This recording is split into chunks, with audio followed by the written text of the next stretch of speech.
కుక్కల కన్నా దారుణంగా చూస్తుంది. కుక్కలకి ఇచ్చే వాల్యూ కూడా మాకు ఇస్తలేదు సార్. వాడితో ఎంత క్లోజ్గా మూవ్ అయితే మాతో కూడా అంత లేదు సార్. ఫుడ్ అది అస్సలు బాగాలేదు. 10th క్లాస్ మేము అసలు స్టడీ ఏమన్నా లేదు. అందుకని అందరు టీసీ తీసుకొని వెళ్తాం సార్. ఇవి ఎప్పుడు కూడా మీరు ఉన్నారన్న ధైర్యం తోటి మిమ్మల్ని పిలిపించినాం సార్. చాలా బెదిరించింది సార్. ఏమైతే మీకు ఏం కాదు ఉండండి, కొత్త ప్రిన్సిపల్ అడ్జస్ట్ చేసుకోండి అని చెప్తున్నారు సార్.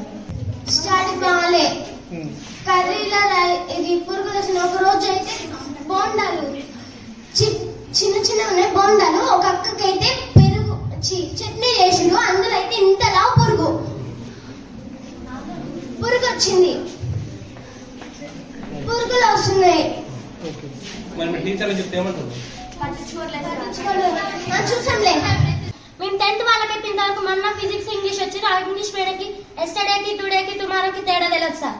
మళ్ళీ మ్యాథ్స్ మేడం మాకు ఫస్ట్ నుంచి చెప్తారు, ఒక్క ముక్క కూడా ఎవరికి అర్థం కావట్లేదు. చెప్పాలంటే ఏంటి చెప్తే కూడా అసలు ఏం అర్థం కావట్లేదు సార్. చెప్తే ఏమంటారో చూద్దాం.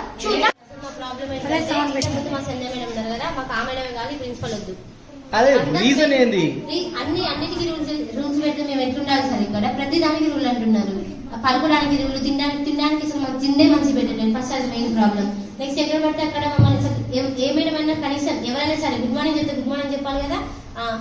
షటిల్ ఇట్లా మంచిగా అది ఏదో ఒకటి చూసి మమ్మల్ని తిట్టడం తప్పించి ఇంగ్లీష్ లో తిట్టడం. ఫస్ట్ వచ్చిన రోజైతే మనకి చాలా దూరంగా తిట్టినారు సార్. అసలు ఏంటమ్మా ఇదేనా మీకు చేసేది అని ప్రతిదానికి తిట్టడమే.